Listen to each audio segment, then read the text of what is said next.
Salut tout le monde, bienvenue sur ma chaîne Étincelle et Brillantine. Aujourd'hui, je sais que quand je dis que je fais des choses rapides, ça finit toujours que c'est long, mais je vais encore une fois essayer grandement que ça soit rapide. Petite capsule slash tutoriel rapide pour vous présenter un outil que moi je trouve qui est très intéressant au niveau du diamond painting. Personnellement, au début, j'en ai pas commandé parce que je voyais pas l'utilité, mais par la suite, lorsque je l'ai reçu, j'étais bien contente. Donc, ça va dépendre. Il y en a qui vont trouver ça bien pratique et utile. Il y en a d'autres qui vont s'en foutre complètement et qui vont se dire justement qu'ils n'en ont pas besoin ou qu'ils n'en ont jamais eu besoin puis qui vont se dire, ben j'en aurais pas plus besoin. Donc, c'est vraiment... c'est propre à chaque personne. C'est un peu comme aimer les ronds ou les carrés. C'est propre à chaque personne à ce moment-là. Donc, c'est le petit outil. C'est un petit X-Acto. Donc moi, celui que j'ai acheté, c'est un qui est spécifiquement pour le diamond painting. Je dis ça en guillemets parce que c'est un peu dans les boutiques de diamond painting qu'on en achète un. Si vous le voyez ici, c'est écrit, ça focus-tu? C'est écrit céramique pen cutter. Donc dans le fond, c'est un X-Acto. Je sais que j'en ai déjà parlé auparavant. Dans le fond, c'est à la demande d'une internaute qui voulait savoir comment je l'utilisais, comment je faisais pour séparer ma toile. Parce que lorsque j'ai séparé la toile en carreaux pour mon défi de Pâques, j'ai eu des commentaires et ils voulaient savoir comment je faisais, comment je procédais. Donc, c'est tout simplement ce petit gadget-là. Moi, celui que j'ai acheté, comme je vous dis, c'est sur une boutique de Diamond Painting. C'était quelques dollars seulement, donc c'est pas super dispendieux, mais je l'ai commandé sur AliExpress, donc c'est sûr que ça a pris quelques semaines, voire mois à le recevoir. Moi, je l'avais commandé en 2 exemplaires. Je n'ai donné un à ma mère. Donc là, présentement, si je ne sais plus où je l'ai mis, je le cherche. Donc, je vais probablement m'en recommander d'autres. Des fois, c'est tellement peu cher que t'en laisses un en haut, t'en laisses un en bas, t'en laisses un au chalet. Donc, je trouve que c'est pratique. Puis, comme je vous dis, c'est pas très cher. Je vais vous mettre le lien sous la vidéo, mais moi, je ne l'ai pas personnellement magasiné. Donc, je ne sais pas si vous pouvez en trouver des moins chers que ça. Je pense, de mémoire, je pense que j'ai payé 5 $ pour 2. Mais c'est sûr que j'avais des légers frais de shipping. Donc, je ne sais pas si on serait capable, en magasinant bien sur les boutiques, d'en trouver des moins chers. Mais comme je vous dis, moi, j'ai pas magasiné. J'ai pris un des premiers que j'ai trouvé, puis je l'ai commandé, là, et ça a terminé là. Donc, je vais quand même vous mettre le lien de celui-là. Puis, libre à vous là, de regarder ailleurs là, si vous trouvez que vous pouvez en trouver un meilleur marché ailleurs. Donc, dans le fond, le principe, là, c'est que c'est comme un petit crayon. Là, je vais essayer de vous faire le focus à la caméra, mais honnêtement, je garantis rien.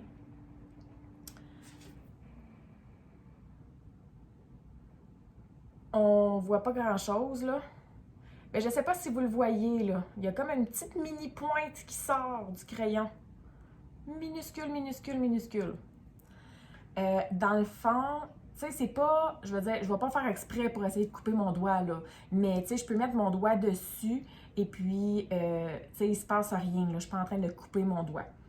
Selon ce que je semble lire dessus, céramique pen cutter. Donc, j'imagine que c'est une mini lame de céramique qui sort de l'embout. Et puis, dans le fond, c'est que c'est tellement minime, là, ça sort tellement pas beaucoup que quand on fait la découpe sur notre toile, elle passe pas à travers notre toile. Donc, elle va découper soit le papier opaque ou soit le papier de cuisson, là, le papier parchemin qu'on peut mettre sur la toile, ou encore le papier transparent qu'on peut avoir sur une toile. Moi, la seule chose, c'est que je ne coupe pas le papier transparent, tout simplement parce que je trouve que ça se coupe un peu tout croche. Donc, c'est pour ça qu'il y en a qui mettent des washi tape parfois sur la toile pour vraiment arriver à couper le papier droit, pour pas qu'il décide de se crisser dans tous les sens. Donc, c'est vraiment tout simplement tout petit comme ça. Vous pouvez utiliser n'importe quel X-Acto. Vous allez au Dollar Store, vous en trouvez un qui est un peu plus gros. Vous pouvez utiliser ça aussi. Là. Il n'y a vraiment aucune obligation d'acheter spécifiquement lui de Diamond Painting. Mais ce que je trouve pratique, c'est que c'est qu'il est tellement petit, la lame, qu'on n'a pas peur de passer à travers la toile. Donc, dans le fond, moi, quand je le découpe, je n'applique pas une extrême force dessus. Tout ce que je fais, c'est de suivre ma règle lorsque je les découpe. Il faut juste faire attention, c'est que c'est tellement petit que parfois, même si on essaie de suivre la règle, oups, là, on fait comme un petit oups, puis Donc, il faut vraiment quand même appuyer avec une légère force pour essayer de suivre le plus possible la règle. Donc, ce que j'ai fait, c'est que dans une deuxième portion de la vidéo, je vous ai fait la démonstration sur 2 carreaux de toile que je mesurais. Il y a déjà les lignes, mais je fais attention de bien la placer, ma règle, et ensuite de ça, je le fais. Puis je retire. Donc, j'ai découpé sur le côté d'une toile, donc je peux retirer par le côté de la toile. Et j'ai découpé aussi dans le centre de la toile et je prends des pinces pour l'enlever. Donc, vous allez voir en deuxième portion de la vidéo. J'ai pas mis de son parce que je l'ai tourné plus tôt aujourd'hui. Donc, c'est sûr qu'on entendrait les petites en arrière là, pleurer et en résident. Fait que j'ai décidé de le tourner seulement avec une bande sonore. Mais vous allez pouvoir le retrouver en deuxième portion de la vidéo. Je voulais simplement rapidement revenir sur celle d'hier. Donc, pour ceux qui ont vu ma vidéo d'hier, je sais que dans une portion, là, vers la fin de la vidéo, mais en fait, la portion unboxing, ça commence, ça va bien. Ensuite, il y a comme un espèce de son bizarre, puis ça commence, ça va moins bien. En fait, c'est que lorsque j'ai nettoyé la lentille de la caméra, sans faire exprès, j'ai mis le vidéo au ralenti. Donc, il a quand même tourné comme à l'habitude. Je trouvais que les mouvements étaient un peu saccadés, mais j'ai pas remarqué. Et j'ai remarqué seulement à la fin. Et juste en bonne paresseuse que je suis, j'ai pas voulu retourner la vidéo au complet. Ça me tentait juste pas. Donc, j'ai décidé, quand que ça a tourné au ralenti, de l'accélérer. Donc, c'est pour ça que le son est vraiment bizarre. C'est parce que j'ai accéléré la vidéo.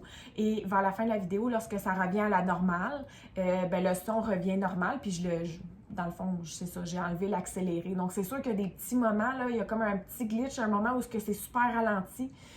Ensuite, le son est bizarre, puis il y a un petit glitch où c'est super rapide parce que être pile sur la coche, c'est plutôt difficile lorsqu'on fait le montage. Donc, c'est ce que j'ai fait de mieux. Et puis, on voit l'essentiel de toute façon. Donc, pour le reste, là, je voulais pas me bordrer. Puis, je voulais aussi vous mentionner que, je sais pas si vous le voyez là. Ça, c'est mon chevreuil, là. Donc, mon chevreuil, il est plus sur ma table. Il est rendu là-bas. Donc, j'ai fini vraiment la moitié de mon chevreuil au grand complet.